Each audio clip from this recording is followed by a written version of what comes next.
Shema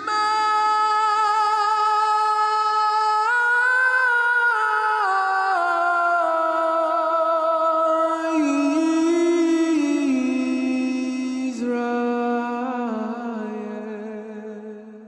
Hope you enjoy this next study. My name's Dee. This is my wife, Millie. So if you like what you see, subscribe and hit the notification bell. And if you wish to reach out to us, you can email us at devotedtoyah@gmail.com.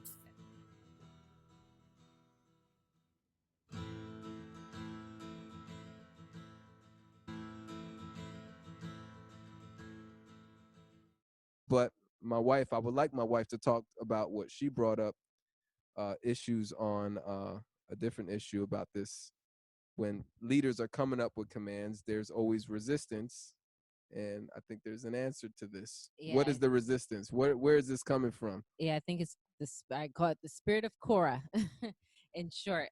So I want to talk about, I'm elaborate on that verse 29 within Exodus 16,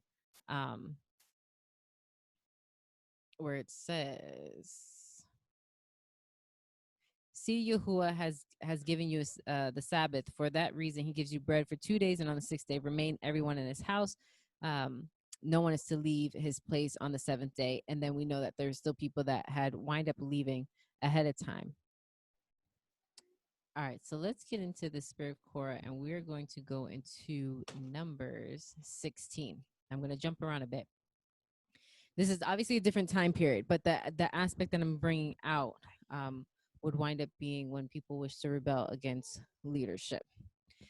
It says, now, Korah, the son of Isar, the son of Kohath, the son of Levi, with Dathan and Abiram, the sons of Eliab, and On, the son of Peleth, sons of Reuben, took men, and they stood before Moses, together with some of the sons of Israel, 250 leaders of the congregation, chosen in the assembly, men of renown. They assembled together against Moses and Aaron and said to them, you have gone far enough. For all the congregation are holy, every one of them, and Yahuwah is in their midst. So why do you exalt yourselves above the assembly of Yahuwah? And let me just stop right there. There are people that have this same speech that I hear is, oh, but the Spirit speaks to all of us. There's truth to that. Oh, we're all holy. There's truth to that. But what's behind the scenes is their motivation of their heart. What they're saying is, I want to be in leadership. They have this air of not being teachable or not accepting the gifts and position in which Yahuwah has placed them in versus how Yahuwah has placed leaders. There is structure. And some would even throw that passage, Jeremiah 31:31 to 33 has been fulfilled, brother. The Spirit's been poured out, and man doesn't need to teach his neighbor. And we have the Spirit, so the Spirit teaches us, and we don't need no teacher over us anymore. Yeah, so this, I think, it comes in line. When I say the spirit of Korah, I mean in the aspect of they're acting like Korah and Abiram and them, where they're coming against righteous leadership, those that Yahuwah has placed over congregations. And previously we used to, especially my husband, was against it first coming out of Christianity. We want to talk a little bit about that. I mean, yeah, it's real simple. I mean, I was just bitter over the corruption of Christianity, and I associated the 501c3 non-for-profit organizational structure and the franchise business-like model of the assembly that I associated that with people using the structure that's in the New Testament to their advantage for that. But I was indirectly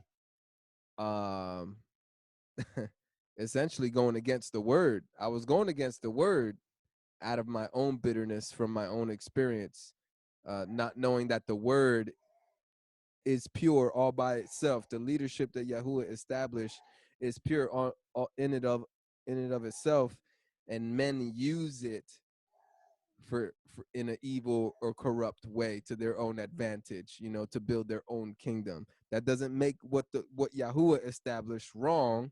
That makes what they're doing wrong, but not the word. So I'm in a different place today. But yeah, that had a lot to do with my hurt, being hurt by churches. And I think a lot of people that come in this walk have that same sentiment or same feeling. So I'm going to go Yeah. back to number 16, where it continues. It says, and 4, when Moses heard it, he fell on his face. I'm going to jump around a bit. And he wound up saying, tomorrow Yahuwah is going to make known who's his, who's holy, and bring that near to himself. Indeed, the one whom he will choose, he will bring near to himself. And then he winds up telling them to take censers and to come up tomorrow or the following day. Verse 12, Moses went and he summoned Dathan and Abiram, but they didn't want to come up. And again, they had the same thing. Is it not enough that you brought us up out of the land flowing with milk and honey to have us die in this wilderness? Again, they had a grumbling spirit. But you would also appoint yourself as master over us. So now they're not looking at who was the one that put him in the position. It was Yahuwah. It wasn't himself. Actually, we see Moses a few times saying, like, Yahuwah, take me. It's too much for me to bear this congregation. But Yahuwah was his strength.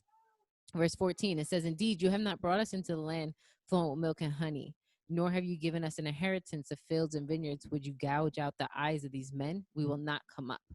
And so eventually what winds up happening is there's a fire that goes on in the camp. The humble man Moses Mhm. became very, very angry. Yeah, let's read that. Actually, yeah, let's read that. 15, it says, then Moses became very angry. Yeah, it's just black and white. And said to Yahuwah, pay no attention to their offering.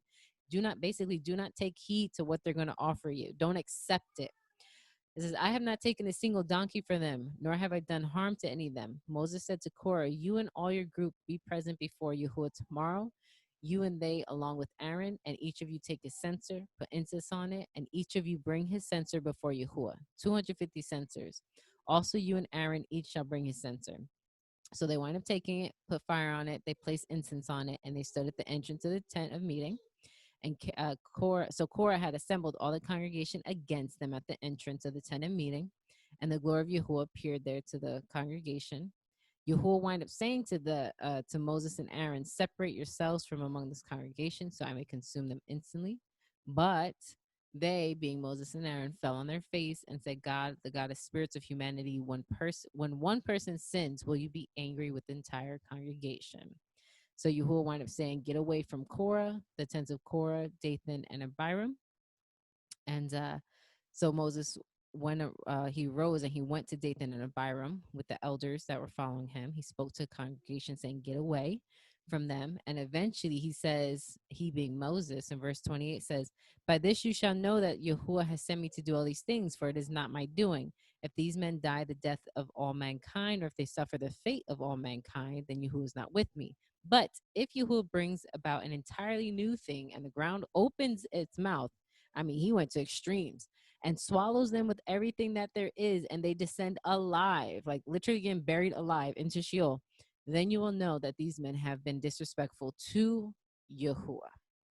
And as he finished these words, the ground wind up opening up and splitting opening, and it split open underneath them, and it wound up taking them.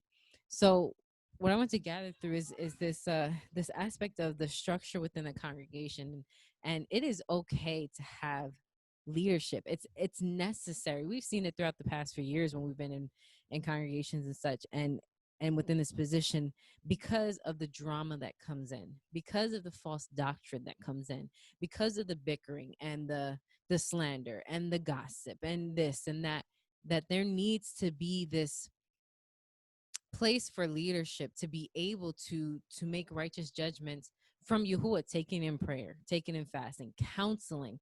All this takes time. It takes effort. It takes getting into the word more. We're all at different levels. And I guess what I'm ultimately saying is, do not bicker against those who are in leadership position which Yahuwah has given to them, because it is difficult. It's not easy. They are literally tending to people's souls. Like, it is a very serious matter. So when I hear those say, oh, it's just teachings, and I shouldn't be here, I shouldn't be in fellowship, blah blah blah, there shouldn't be any above us, we should just all be studying equally together.